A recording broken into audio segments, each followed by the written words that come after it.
Olá, mães e pais de pets! Eu sou o Fábio Malaguti e esse é o nosso canal Super Pug Brasil.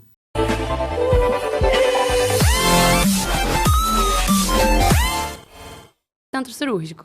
Quando a gente entra, a gente já sabe exatamente o passo a passo. Eu já sei o passo a passo que ele vai seguir, ele já sabe o passo a passo que eu vou seguir. Então, a gente se entende, às vezes, só pelo olhar ali, por um movimento, né? É bem maneiro isso. E lá atrás, eu convidei a Isabela para vivenciar a rotina cirúrgica comigo por causa do meu estágio e por causa da minha rotina de aprendizado com o Matheus e com o Rafael lá no CDMV na época, no DOC. Eu aprendi a minha técnica cirúrgica lá e eu aprendi a importância da gente operar em equipe, né? Então, a cirurgia, tanto humana quanto veterinária, o jeito correto, né, da técnica é sempre operar em dois. Um primeiro cirurgião e o segundo cirurgião, que na verdade são um só, né? O nosso trabalho ali, às vezes eu faço a ligadura, às vezes a Isabela faz, às vezes eu fecho o abdômen, às vezes ela abre.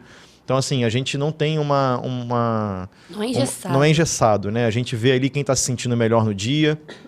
Eu assumo que eu sou bem fominha, então a Isabela já sabe que eu sou bem fominha, que eu gosto de botar a mão, que eu gosto de tomar a frente, então ela deixa eu tomar um pouco a frente, de fazer a incisão, de fazer as ligaduras e tal, porque eu amo muito operar, né? Quem me acompanha sabe que eu amo pescar, né? Eu sou louco por pescaria e eu me sinto igual na pescaria como eu me sinto no centro cirúrgico. E eu nunca imaginei que eu ia sentir isso, que eu iria dizer isso, né? Porque realmente eu fico muito amarradão, é como se fosse uma imersão, é como quem gosta de mergulhar, como quem gosta de praticar um esporte. Você fica imerso naquilo ali, você esquece de tudo. E a gente não vê o tempo passar. Não vê o tempo passar, é muito louco isso. Então, eu gosto muito de operar. E a gente acabou desenvolvendo um passo a passo, né? Sim. E eu acho que muito do resultado que a gente tem vem desse passo a passo que a gente desenvolveu.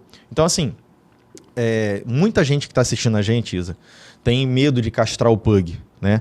E eu queria que você dissesse, assim, como é que é a nossa rotina na cirurgia de pug? A gente operou mais de 100 pugs juntos. Queria que você dissesse se a gente já teve algum problema, como é que é a nossa rotina. Fala um pouquinho, como é que foi aí esses... Acho que a gente está operando junto tem uns 2 anos e meio já. Uns 2 anos e meio, por aí. Como é que é essa rotina, assim? A gente já teve problema? Como é que é?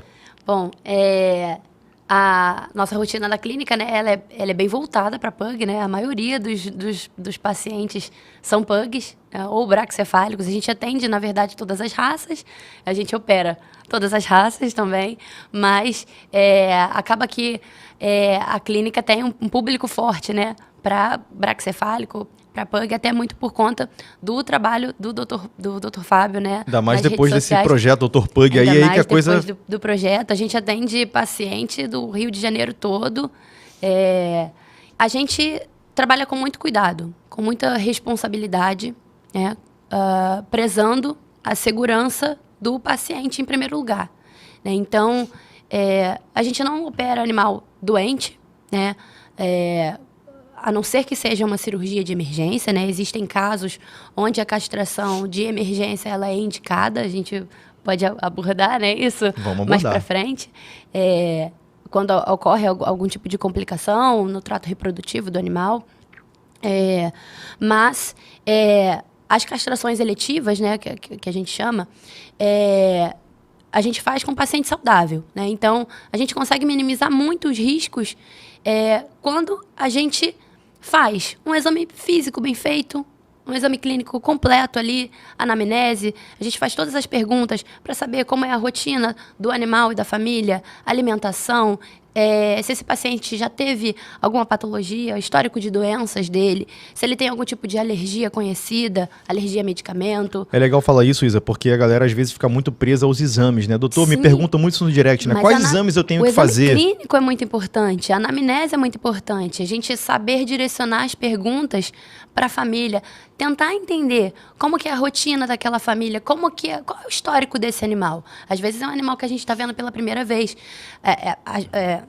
a maioria dos pacientes que a gente castra, né, que a gente opera, são pacientes que a gente acompanha ali, né, já há um tempo, mas a gente opera muito paciente que a gente está vendo ali pela primeira vez. Então, a gente precisa entender qual é esse histórico, qual é o histórico desse animal. Às vezes é um animal que já tem 5 anos, 6 anos, olha quanto tempo de vida, olha quantas coisas esse animal não passou, né? Então, é importante que a gente entenda o contexto anterior, o histórico, né? Óbvio que levar em conta ali, né, a situação, o quadro atual do animal, mas é importante a gente saber também o histórico. E aí esse histórico ele vai direcionar a gente para pedir os exames pré-operatórios, que é outra coisa que dá muita segurança para a gente, né? Sim. Geralmente a gente pede radiografia de tórax, pede ultrassonografia abdominal, porque a gente vai entrar naquele abdomenzinho, naquela barriguinha. Avaliação cardiológica. Cardiológica, porque esse animal vai ser anestesiado. Eletrocardiograma, ecocardiograma. Saber como é que está o funcionamento desse coração, saber como é que está o posicionamento dessa traqueia, Sim. já que o animal vai ser entubado durante o procedimento, é o procedimento mais adequado.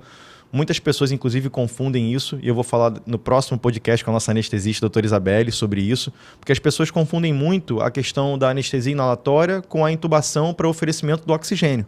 Então eu vou fazer essa pergunta para ela.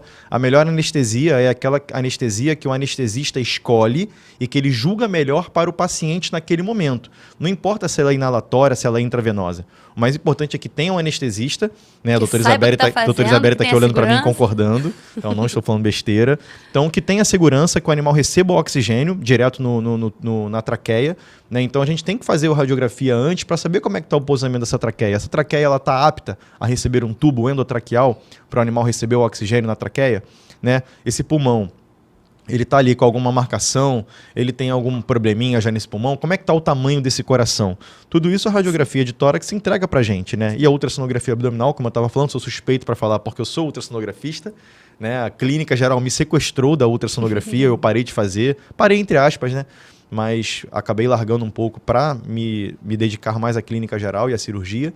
E a ultrassonografia diz pra gente como é que tá esse útero, como é que tá esse ovário, o posicionamento, como é que tá a bexiga, pra gente poder, tudo isso pra gente poder fazer um planejamento. Exatamente. E não ser surpreendido durante o procedimento cirúrgico, né? Exatamente. Afinal de contas, é aquilo que você falou, a maioria dos procedimentos de castração são procedimentos eletivos. O que é o procedimento eletivo? Nós estamos elegendo fazer esse procedimento para evitar doenças futuras que podem acometer o trato reprodutivo desse animal, desse pug. Né? Então, não tem por que a gente ir para o procedimento sem investigar bem esse paciente para que a gente possa ter mais segurança. E não esquecendo do exame de sangue, né, doutora? Sim, muito importante. E a gente faz o exame de sangue completo. Então, a gente solicita hemograma para a gente poder avaliar esse animal está anêmico, como estão as plaquetas, vou ter risco de hemorragia, não vou, como que está a leucometria, como que está a parte imunológica desse animal, sistema de defesa, eu tenho aumento de célula inflamatória ali, esse sistema imunológico está ocupado, tentando combater alguma infecção que pode acabar prejudicando ali na nossa cirurgia, no pós-operatório desse paciente, as bioquímicas, né, avaliação hepática, né? A gente precisa saber como é que está o funcionamento desse fígado, como que está o funcionamento desse rim. Será que já tem sobrecarga ali? Será que eu já tenho perda de função renal? Eu preciso saber disso porque isso vai interferir diretamente na parte anestésica, né? Porque esse animal ele precisa metabolizar os anestésicos. No pós-operatório isso também influencia na escolha dos medicamentos que a gente vai usar nesse pós-operatório, que tipo de anti-inflamatório a gente vai usar, que tipo de analgésico, por quanto tempo. Tudo isso, a gente faz uma investigação, né? Com base nos exames laboratoriais, a gente consegue definir esses protocolos anestésicos, protocolos de pós-operatório e definir o risco que esse procedimento envolve, né? Tanto o procedimento cirúrgico quanto o procedimento anestésico. Com certeza.